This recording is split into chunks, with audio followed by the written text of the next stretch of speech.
Bonjour chers téléspectateurs de la Tawhid TV. C'est un immense plaisir de vous retrouver dans votre nouveau numéro de Point Emploi qui traite les cœurs de métier de l'économie sénégalaise. Aujourd'hui, nous avons le plaisir de recevoir Monsieur Mansour Sey, facilitateur en entrepreneuriat. Monsieur Sey, merci d'avoir répondu présent à notre invitation. Merci beaucoup. Bonsoir à M. Faye, bonsoir à tous nos téléspectateurs. Et déjà, merci pour l'invitation. Ça m'a fait très honneur de venir aujourd'hui partager avec vous cette émission afin de parler à nos jeunes sur les problématiques d'entrepreneuriat et d'emploi. Ok, merci M. Sey. Aujourd'hui, nous allons parler de l'entrepreneuriat et comme nous le savons, nous sommes dans le mois de la femme. Donc, qu'est-ce qui justifie actuellement l'utilisation massive du mot leadership féminin ou entrepreneuriat féminin? Qu'est-ce qui est à l'origine? Voilà, aujourd'hui, nous sommes dans le mois de la femme, nous célébrons la femme tous les jours et nous leur vouons un très grand respect. Mais aujourd'hui, le discours a évolué parce qu'au début, on parlait beaucoup plus de droits des femmes, l'égalité, etc. Mais aujourd'hui, les femmes ont tellement évolué dans leur perception de l'égalité qu'aujourd'hui, elles sont de véritables acteurs économiques. Donc aujourd'hui, elles pensent qu'elles doivent se renforcer en leadership et en entrepreneuriat pour pouvoir montrer aux hommes que nous avons la place qu'il nous faut. Et durant tout ce mois-là, toutes les thématiques dans lesquelles j'ai eu à visionner, parler plus du rôle de la femme dans l'économie, l'entrepreneuriat féminin et le leadership. Et ça justifie un tout petit peu cet engouement de l'entrepreneuriat par les femmes sénégalaises qui s'activent beaucoup dans l'entrepreneuriat, que ce soit dans le secteur informel que dans le secteur formel. Ok, merci. Nous profitons de l'occasion pour souhaiter à toutes les femmes du monde en général et la femme sénégalaise bonne et, comment dirais-je, bonne journée de la femme. Voilà. Maintenant, Monsieur Sey, présentement, on voit qu'il y a le développement de l'entrepreneuriat. Qu'est-ce qui justifie ça? C'est l'État qui veut inciter maintenant les jeunes, les diplômés à s'orienter vers l'entrepreneuriat ou bien c'est un nouveau phénomène? C'est du propre gré des jeunes de se lancer dans l'entrepreneuriat et d'éviter aussi de travailler pour d'autres personnes ou bien entrer dans la fonction publique, etc. Tout à fait. Merci beaucoup. La question est très pertinente.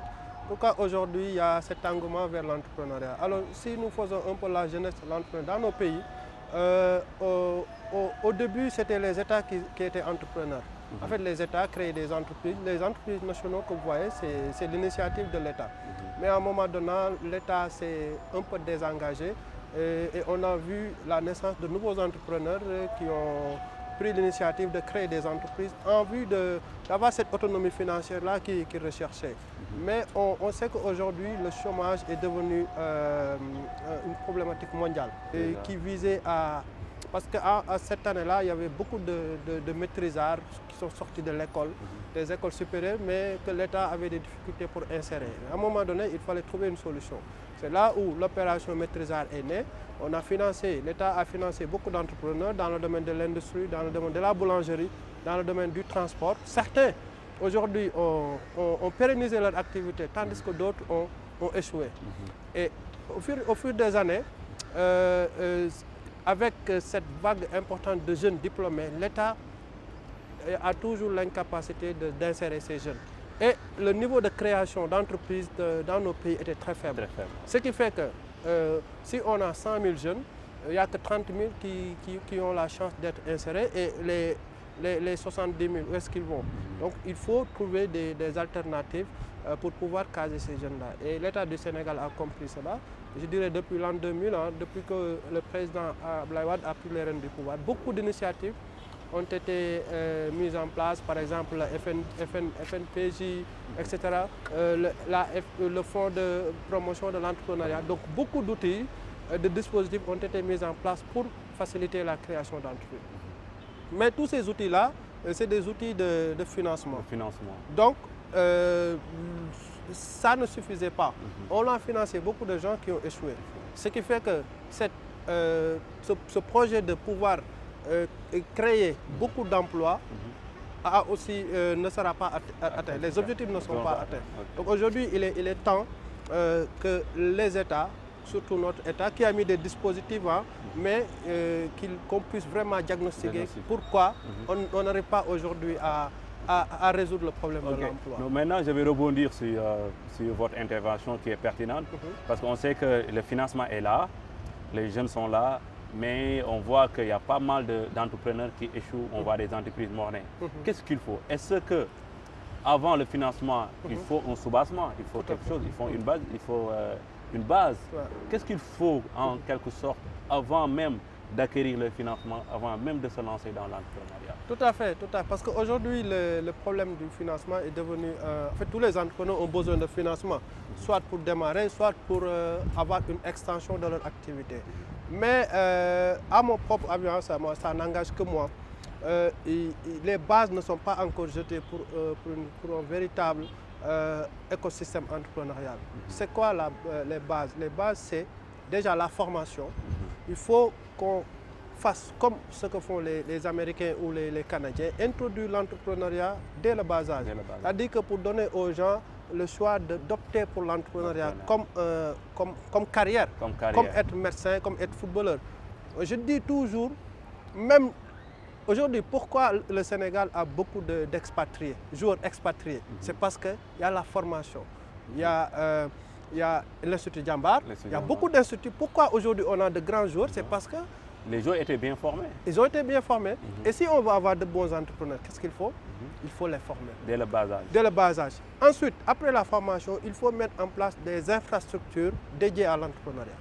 Aujourd'hui, pour faire la lutte, on a l'arène. Pour faire le football, on a le stade Léopold Sédar Senghor et bientôt le stade Abdoulaye Wade. Mais aujourd'hui, personne ne peut me dire une infrastructure dédiée à l'entrepreneuriat, à l'innovation et à la créativité.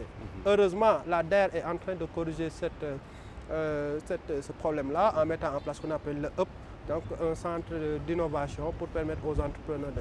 Mais si on veut réellement créer une société entrepreneuriale portée par des jeunes, il faut déjà initier l'entrepreneuriat dans les écoles, mais aussi mettre en place des dispositifs, des infrastructures où les gens peuvent rencontrer des entrepreneurs, échanger, ou faire ce qu'on appelle des co-développements, co-création pour pouvoir avoir des entreprises pérennes. Mais aussi, il y a un autre facteur qui fait que beaucoup d'entreprises meurent, le problème de gestion.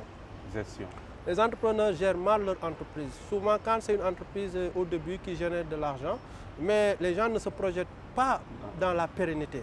Ce qu'ils veulent, c'est souvent c'est une mauvaise gestion financière qui pousse certaines entreprises à avoir des problèmes de liquidité. Et souvent, l'entreprise va vers la faillite, comme on le dit. Parce que, comme vous venez de le dire tout à l'heure, on voit que actuellement, les gens ou bien les jeunes font pas comme une option, mais comme... Parce qu'on n'a pas moyen de survie, on n'a pas autre chose. On a fait des concours, par exemple, ça peine à venir. Nous avons déposé nos CV pour trouver de l'emploi dans les structures, dans le secteur privé, mais ça peine à venir. Et maintenant, qu'est-ce qui reste? La troisième option, c'est créer notre propre entreprise. Maintenant, ce n'est plus de leur propre gré, ce n'est plus une initiative personnelle, mais c'est un moyen de survie. Qu'est-ce qu'il faut pour pallier à ça? Alors, tout à l'heure, j'ai donné une partie de la réponse. C'est déjà de donner le choix depuis l'école, le choix aux gens d'opter pour l'entrepreneuriat. Mais aussi, il faut que l'État aussi puisse soutenir le secteur privé. Parce que le secteur privé, par exemple, je donne l'exemple d'un Sénégalais que nous connaissons, Serigne Mboup. C'est un entrepreneur qui s'est construit dans le temps. Mais aujourd'hui, l'État doit l'appuyer, soit par des subventions. Il dit que si vous prenez 10 jeunes par année, je vous donne une subvention de 100 millions. Ça va favoriser, ça va permettre aux entreprises de pouvoir recruter. Ça va permettre au moins les gens qui sont experts dans certains domaines de pouvoir être insérés. Mais tout le monde ne peut pas devenir entrepreneur. On pousse les jeunes à aller entreprendre. Mais qu'est-ce qu'on voit aujourd'hui? Par exemple, la DER donne des financements, l'ANPEJ, etc. Mais malheureusement, les jeunes, certains ils vont essayer une fois, ils échouent, ils vont tenter l'immigration clandestine. L'autre chose, l'entreprise commence à générer du profit, il y a la fiscalité qui est trop lourde. Il y a toutes les tracasseries qui ne favorisent pas l'éclosion des entrepreneurs.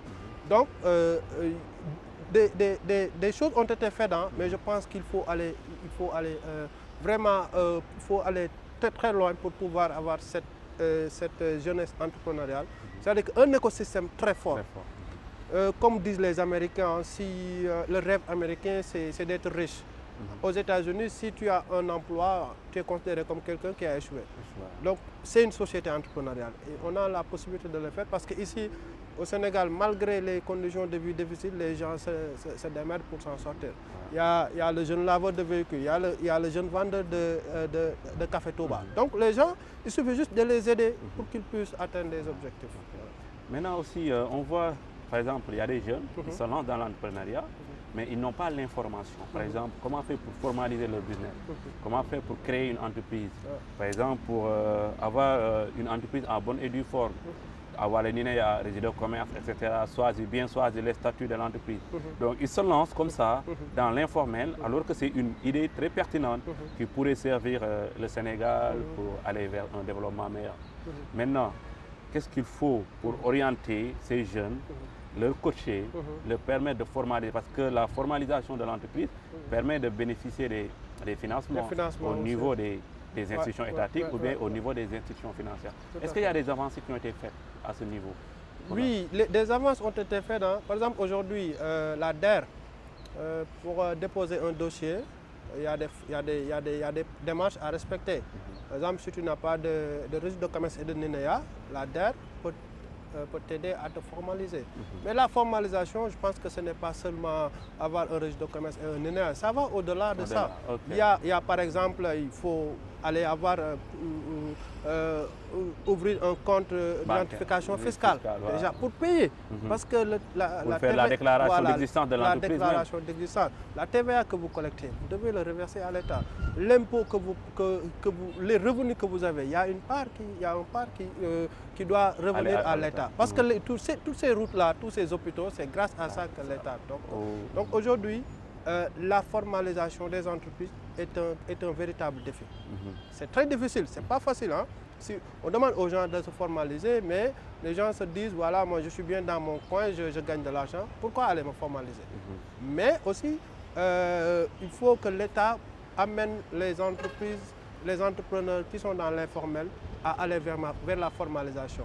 Mais en faisant quoi? Par exemple, des exonérations d'une année, 2 ans d'impôts, mais aussi des subventions. Si vous formalisez, l'État vous donne une subvention financière, ça peut favoriser. Parce qu'on a 400 000 entreprises au Sénégal, par exemple. Il n'y a que 100 000 qui payent l'impôt. Donc les 300 000, ils échappent à l'administration fiscale. Et c'est des milliards qui donnent. Vous allez au parc Lambaye, voilà, vous voyez un gars qui vient juste d'arriver, il peut faire un chiffre d'affaires journalier de 2 millions. Juste vendre des portes, etc.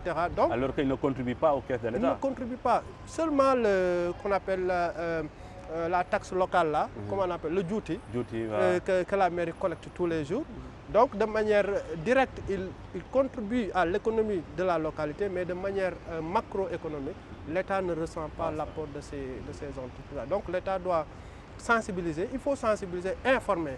Comme vous l'avez dit, la bonne information. Il faut dire aux gens, il est important de se formaliser pour avoir accès au marché public. Oui, pour pouvoir soumissionner pour pouvoir travailler avec de grands fournisseurs. Parce que, par exemple, aujourd'hui, si je me dis que je vais aller solliciter Serigne pour être revendeur de Samsung, mais qu'est-ce qu'il va me dire? Quel est le statut juridique de votre entreprise?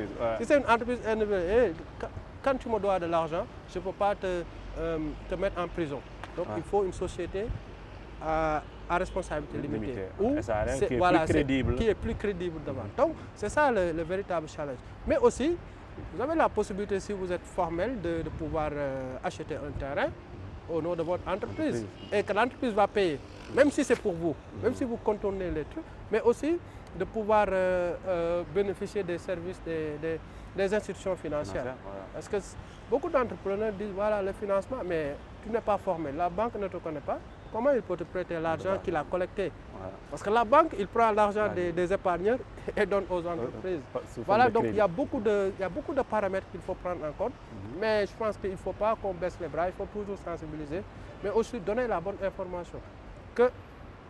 Parler des avantages de la formalisation, c'est important. Il faut que les entrepreneurs sachent qu'il est important de se formaliser.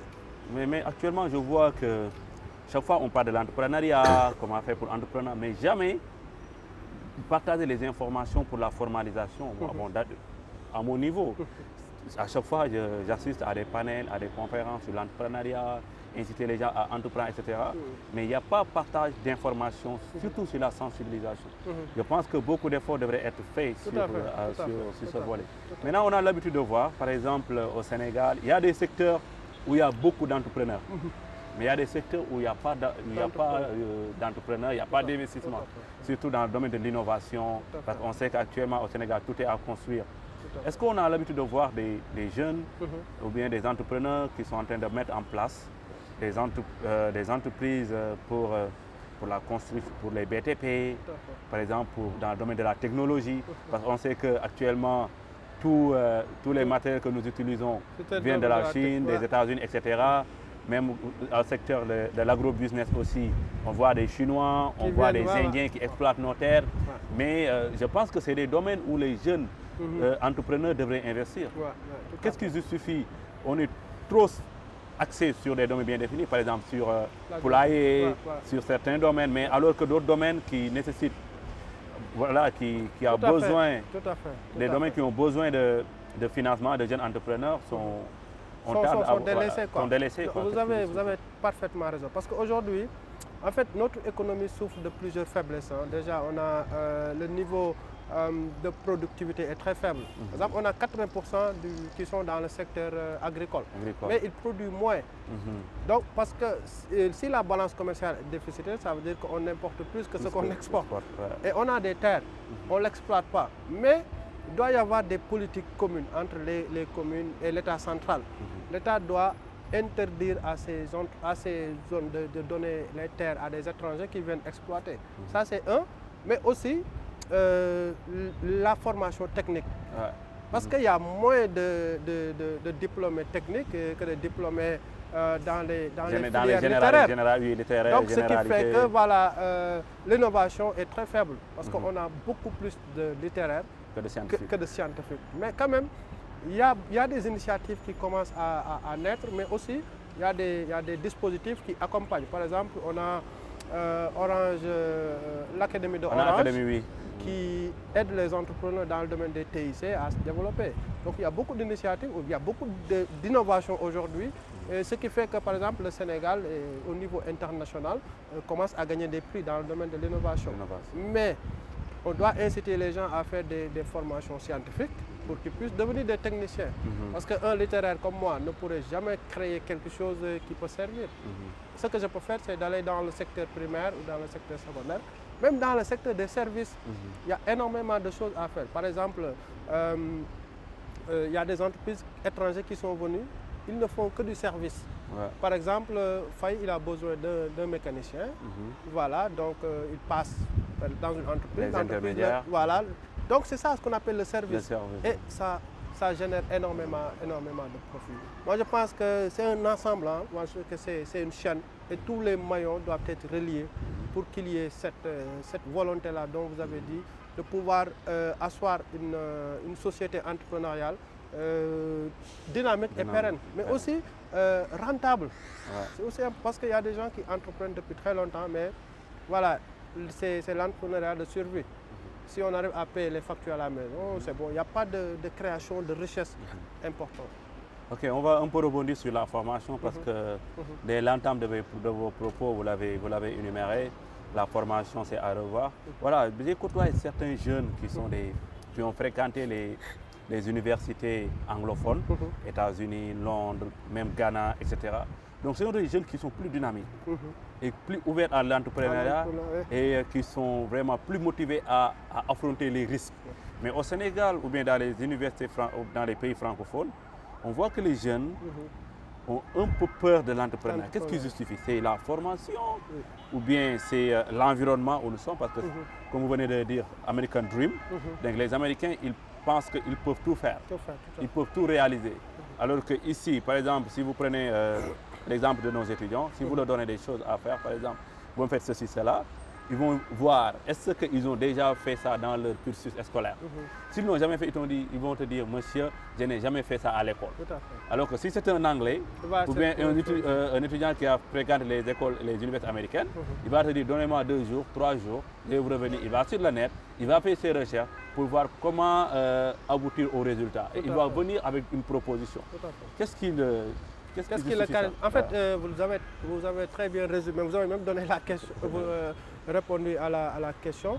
Pourquoi dans les pays anglo-saxons où les étudiants qui sont passés dans ces pays-là reviennent au Sénégal et entrent que c'est ce qui vient des universités en France.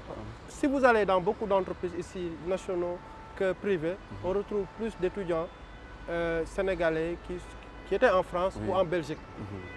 Mais les jeunes entrepreneurs que vous voyez, souvent ils viennent du Canada, du Ghana, des États-Unis. Donc déjà c'est l'esprit de débrouillardise quand on va chercher la connaissance. En fait, tu es aux États-Unis, personne ne te connaît, donc tu dois travailler pour survivre.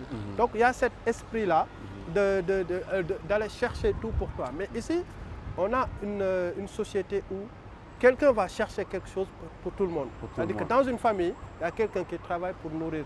Alors que dans d'autres contextes, tout le monde doit se lever. Ça c'est un, ça c'est contexte. Deux, les gens ne croient pas plus à l'entrepreneuriat. On le dit, hein, on parle, on fait des débats. Parce que c'est devenu une mode. Mais aussi c'est devenu une exigence pour nos États d'y parler. Mais ils ne croient pas à l'entrepreneuriat. Il ne faut pas oublier aussi que dans nos États africains, ils ne veulent pas que le développement, ils ne veulent pas que les gens soient développés, soit intellectuellement, mais aussi financièrement, parce qu'ils deviennent plus exigeants. Plus exigeants envers leurs dirigeants. Envers les dirigeants. Donc ils veulent maintenir souvent les peuples à un très bas niveau. Peut-être que les gens vont s'attarder à des faits divers. À des futilités. Moi, c'est une parenthèse. Au Sénégal, on dit qu'une entreprise nationale comme La Poste, on a détourné tant de milliards, les gens n'en parlent pas. Donc c'est devenu... C'est banal quoi. C'est banal quoi. C'est banal. En fait, quand on vole l'argent, c'est banal. Mais quand c'est un fait divers de viol ou de... viol, on etc., en parle, on en fait des plateaux. Voilà. Donc c'est ça. C'est pourquoi j'ai vraiment apprécié l'émission. C'est-à-dire que le temps que vous donnez à cette émission-là, c'est extrêmement important. Au moment où actuellement dans d'autres télés, c'est les stars qui passent, etc. On évite les influenceurs qui parlent. Mais la société n'est pas encore prête pour l'entrepreneuriat. Mais quand même, chacun d'entre nous, là où il est, vous êtes formateur, vous êtes avec des étudiants, vous les orientez vers l'entrepreneuriat.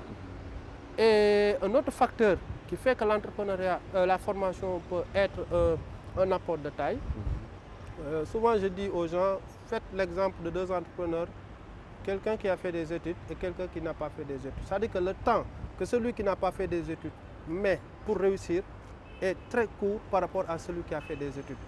Parce que tu apprends le marketing, la comptabilité, le digital, management. Tu lances ton entreprise, tu sais là où tu vas. Alors que quelqu'un qui n'a pas fait des études, il se cherche.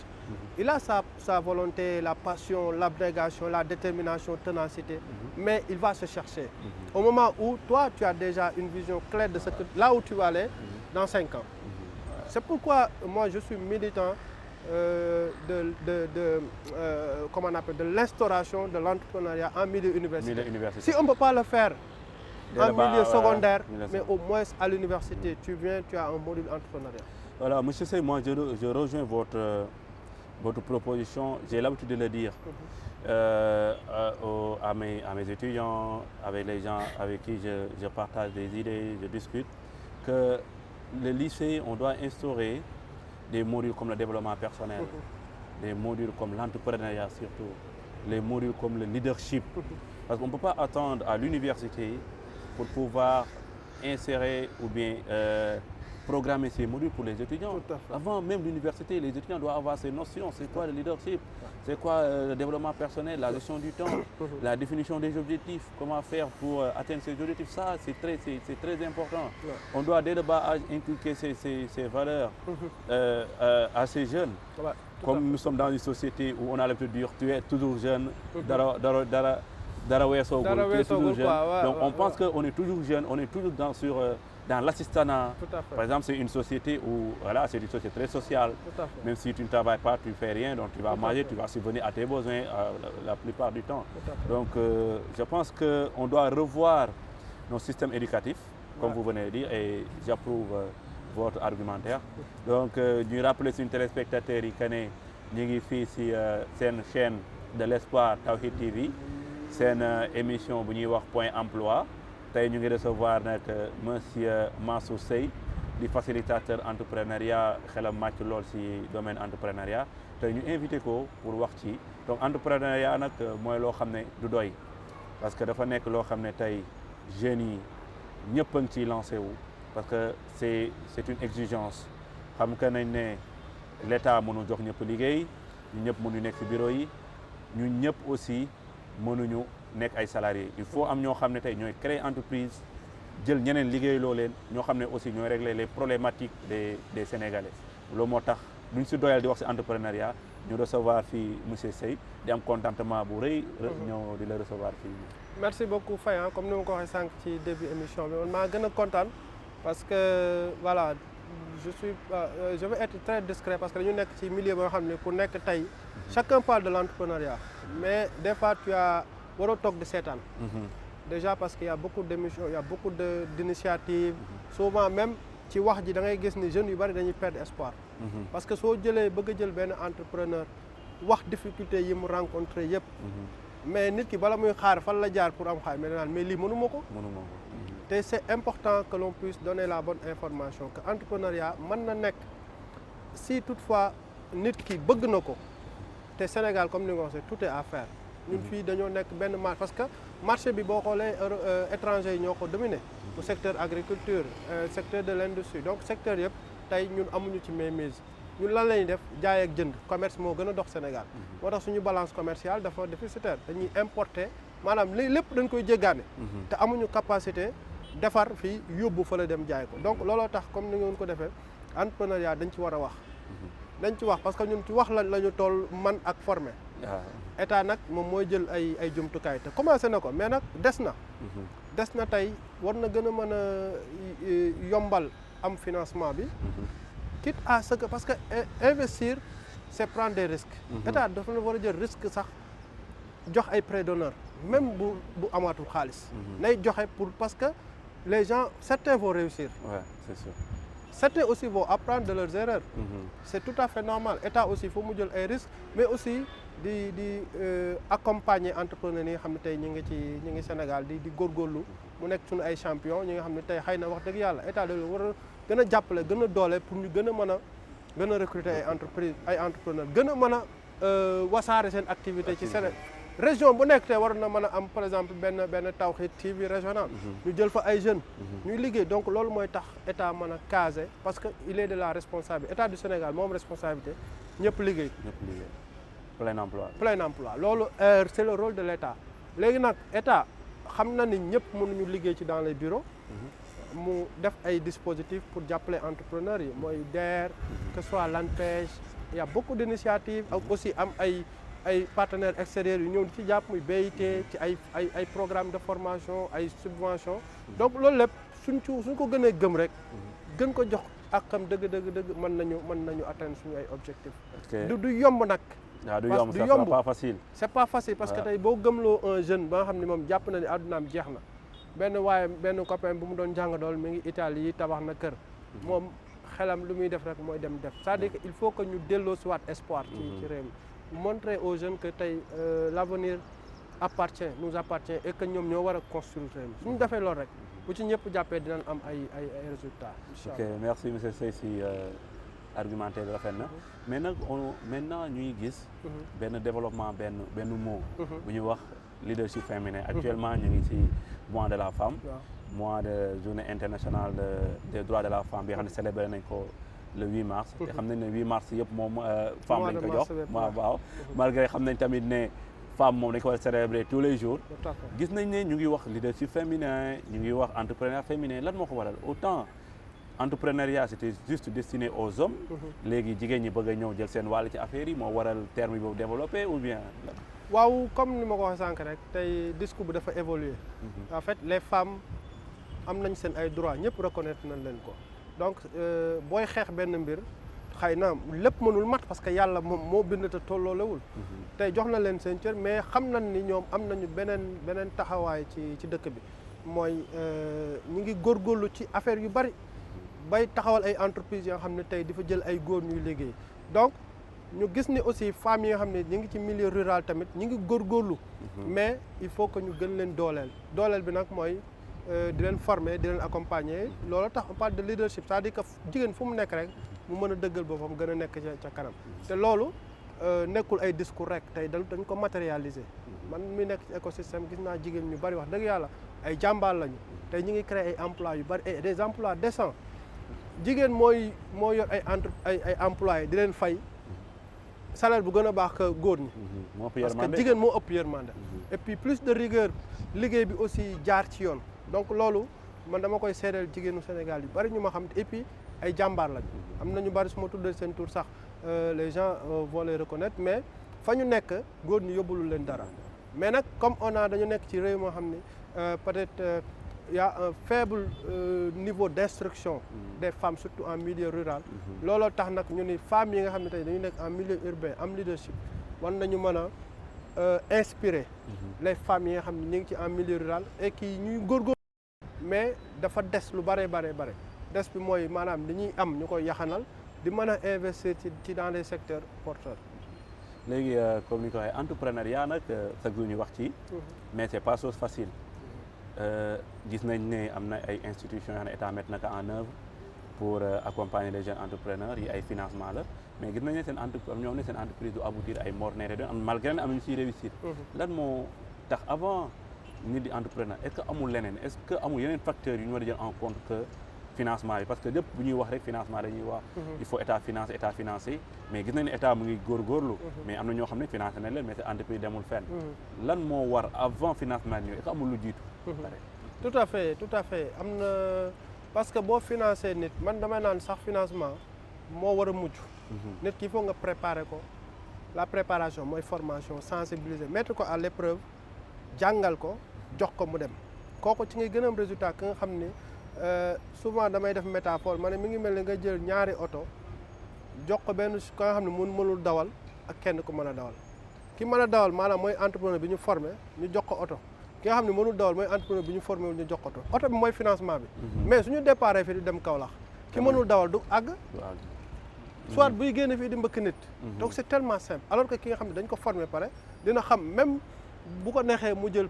dem jël ay raccourcis pour dem Kaolack donc c'est ça même chose parce que xam na yoon bi il faut que ñu wan nit ñi entrepreneuriat discipline la entrepreneuriat mooy métier bi gën a métti ci àdduna waaw gis nga fii tey pour nga nekk docteur dañ lay former bac+7 wala bac+13 pour nga mën a dagg nit mu mën a jaar yoon des fois soo def ay erreur mais entrepreneur amul fii Sénégal école bu ñu former école d'entrepreneuriat nit ki mooy xëy rek gis monté ko mais soo demee Canada y a l'école des entrepreneurs du Québec foofu tous les jeunes canadiens yi nga xam ne dañoo bëgg a entreprendre foofu la leen yóbbu te mairie bi mooy fay mairie Montréal mooy fayal leen formation ñu former leen pendant 8 mois suñu génnee ñu créer entreprise ñu jàppale leen xoolal en 2 ans ñu recruter 10 personnes mais surtout y a 1000 étudiants ku nekk recruter 10 personnes moo tax Canada mooy pays boo xam ne yow mën nga am ñetti liggéey waaw c'est une société entrepreneuriale ñun fii amul benn école bu mën a former entrepreneur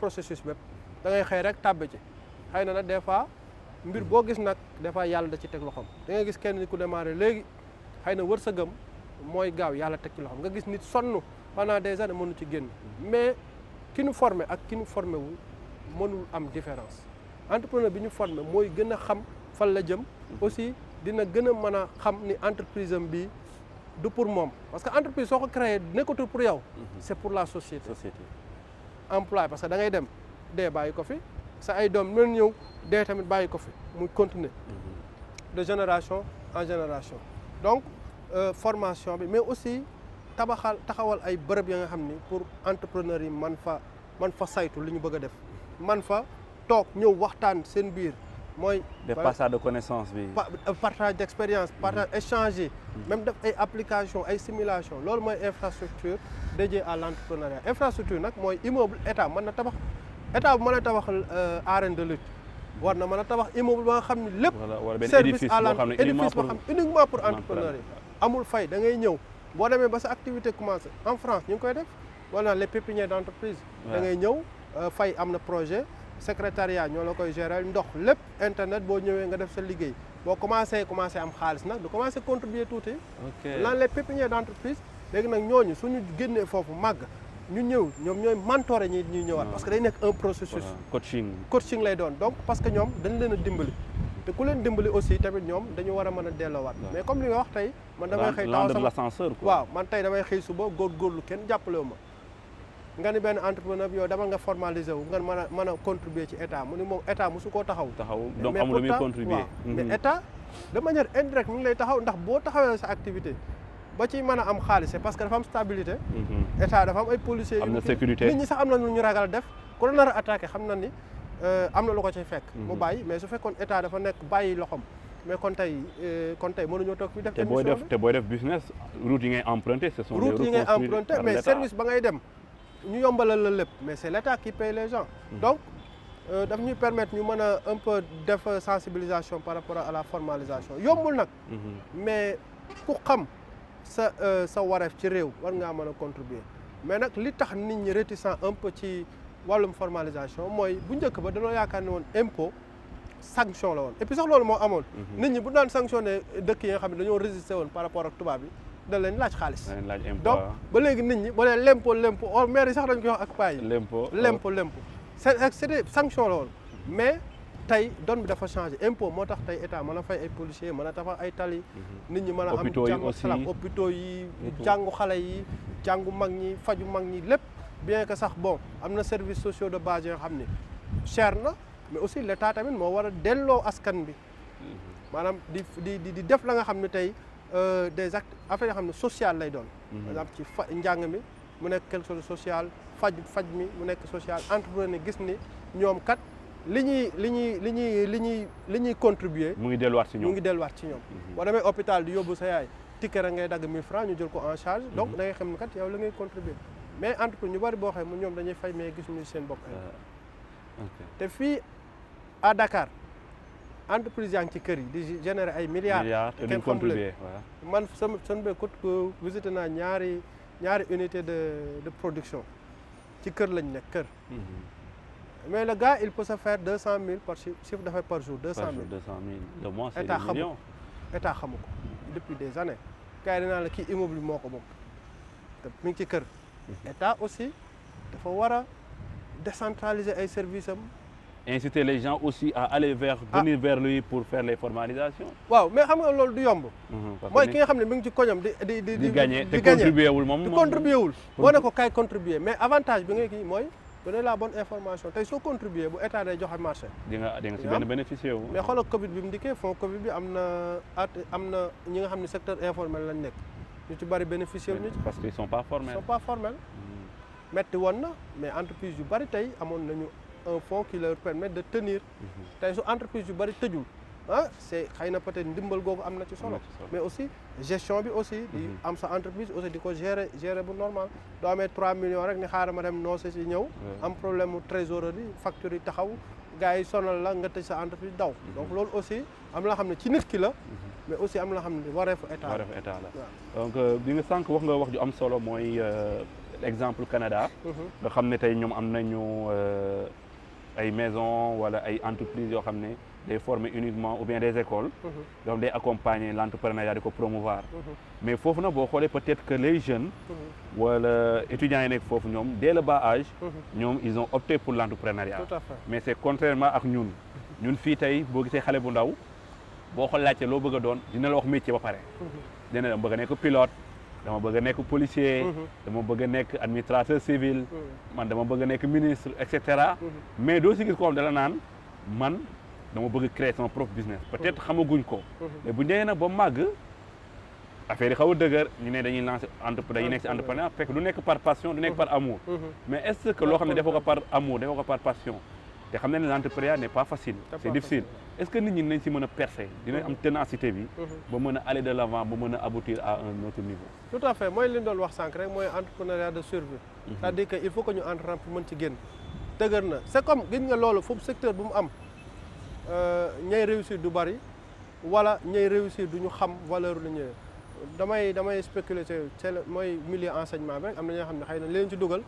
du passion de c'est parce qu'il faut que ñu casé wu moo tax xëy na gëdd bi ñu waroon a jox jàngale bi duñ ko jox c'est la même chose kii nga xam ne tey daf fi dugg sans passion sans motivation il suffit juste mu am benn obstacle bàyyi alors que ki nga xam ne moom dafa gëm ni lii ci la war a tedd ci añu xoolal malgré tous les obstacles échec ba mu mënti am daf ciy jàng te su ñëwaatee day gën a xarañ donc il faut que ñu nekk benn société ba nga xam ni dañoo war a faire comprendre aux gens que réussite il faut nga liggéey il faut nga ñaq c'est pas ngay def politique wala nga nekk influenceur wala nga nekk xaritu Balla Gaye wala nga nekk xaritu Wally Seck je n'ai rien contre ça pour réussir wala ngay doflu ci télé yi pour mën a réussir c'est ce qui fait la promotion des gens actuellement c'est ça léegi il faut ñi nga xam ne ñooy wax lu am solo mooy les jeunes ñi nga xam ne dañuy innover di créer ay logiciels di évoluer li nga xam ne tey moo mën a changer conditions de vie des gens ñoo kenn du leen invité télé kenn du leen promouvoir mais yow da ngay def naka su dul noonu def lu la neex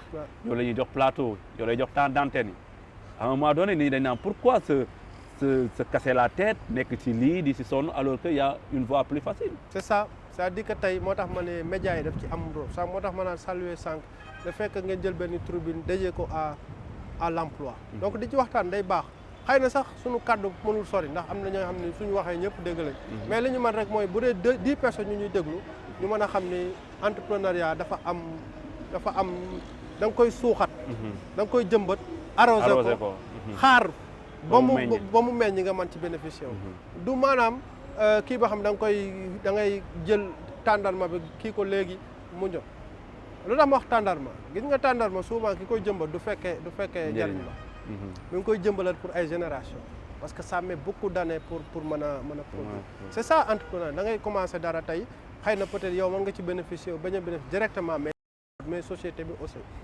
mais aussi que société bi ñu xam ne lépp looy def rek da nga ci war a am yaakaar ne da nga ciy génn c'est-à-dire que mooy motivation bi ni damay réussir l'envie de réussir aussi dafa am solo mais malheureusement société bi dañu dugal ci benn cercle boo xam ne mënuñu ci génne faits divers influenceurs ñi nga xam ne tey il faut la comédie ñoom nga gis ñuy voyager suñu jëlee émission bu toll ni benn émission ñu tuddee ko confrontation wala jàkkaarloo bi ñu jël ñaar ñi nga xam ne tey wax dëgg yàlla kenn bëggul sa njaboot ñu mel noonu ñu teg leen ci télé bi alors que ñu war a jël ñaar entreprise ku ne da ngay innover benn affaire ñun jongante leen ci loolu mooy gën a démocratiser l'entrepreneuriat loolu mooy gën a tax nit ñi gëm ni kat man kii defoon na lii dinaa ko def xoolal bi Covid bi dikkee ñooñu ñëpp dañoo tëju mais ñi doon def innovation rek la ñuy wane ci télé waaw borom xam-xam yi pour xool na la ñuy def ba génn ci crise bi mais ànd ñu léegi proposer ay solutions ànd ñu léegi comme te affaire bi jàll na léegi dugal leen ci tiroir yi dugal na ci tiroir yi jël ñeneen andi leen pourtant gis naa fi ay initiative yoo xam ay jeunes yoo xam ne defar ay système de lave-mains même ESP nii tey Sénégal waratuñu importer ti ay affaire lave-mains parce que def nañ ko à l'université ñu gis ko donc état daf ci waroon a surtout ci loolu pour créer ay industrie waaw surtout ay mini industrie parce que loolu tey mën nga créer benn laboratoire nga financer ko jox leen 50 millions ni leen defal leen mais suñu defaree benn produit mel ni Madar ma baal leen ma ci publicité bi benn produit ba nga xam ne tey nit ñi mën nañ ci jariñoo mais loolu état peut financer une industrie à l'échelle ñu jël ay milliers de personnes ñu ciy liggéey donc c'est ça état tamit dafa war a déglu parce que boo dégloo boo observé rek war nga mën a xam fan ngay orienté wu te ñun ñu ngi ci li ñuy wax intégration régionale nekkul marché Sénégal bi rek la sous région bi aussi bu ñu investir dans ces domaines dans ces secteurs di produire à grande échelle mën nañu conquérir le marché de la sous-région pourquoi pas parce que ñun suñu marché dafa tuuti marché 16 millions d'habitants c'est rien parce que tey boo xoolee population sénégalaise ak population Côte d'Ivoire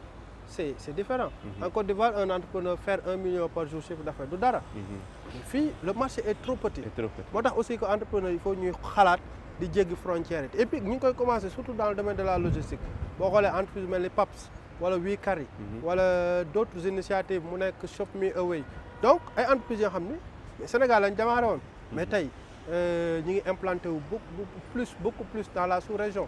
parce que foofu moom xam nga fii tout est à faire mais foofu c'est un terrain vide. Y a rien. te Sénégal ñëpp xam nañ taxawaayam ci Afrique de l'Ouest vraiment dañu am ay nit ñoo xam ne ñu xarañ dañu nekk référence. dañu nekk référence donc war nañu mën a génn ci marché local bi buñ ko maîtriser ba pare dem ci marché régional bi. di la remercier monsieur Seye di wax ne ñu ngi ci cappaandaw suñu émission di rappeler suñu téléspectateurs yi que ne yéen a ngi woon seen émission point emploi tey ñu ngi wax ci entrepreneuriat avec monsieur Mansour Seye di facilitateur d'entrepreneur voilà monsieur Seye di la jox nga wax sa kàddu gu mujj tamit di am contentement vraiment di la recevoir ak intervention yu pertinente yi ak argumentaire bi vraiment macha allah. merci beaucoup merci man maa leen di remercier déjà ci espace bi ngeen ma may ma mën a wax xëy na sama xalaat muy la nga xam ne benn passion boo xam ne xëy na ñun ñëpp ñoo ko partagé et je me rappelle comme li ñu wax yàlla mooy boole depuis daaw yaa ngi may woo pour ay cours tey on se retrouve ci émission donc loolu yàllaa ko def donc di leen remercier aussi di ñaanal télé bi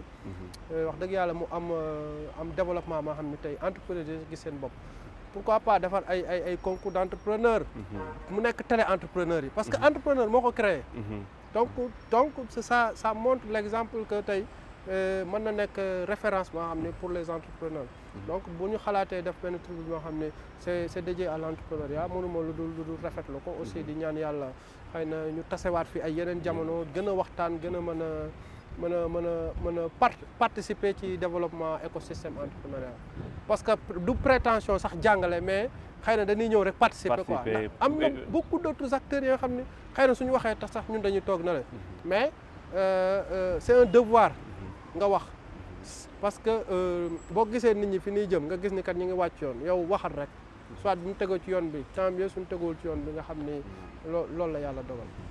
Merci monsieur Seye, merci aussi aux téléspectateurs de Tawhid TV, la chaîne de l'espoir. Donc on est au terme de notre émission et nous vous donnons rendez-vous pour la prochaine. Merci.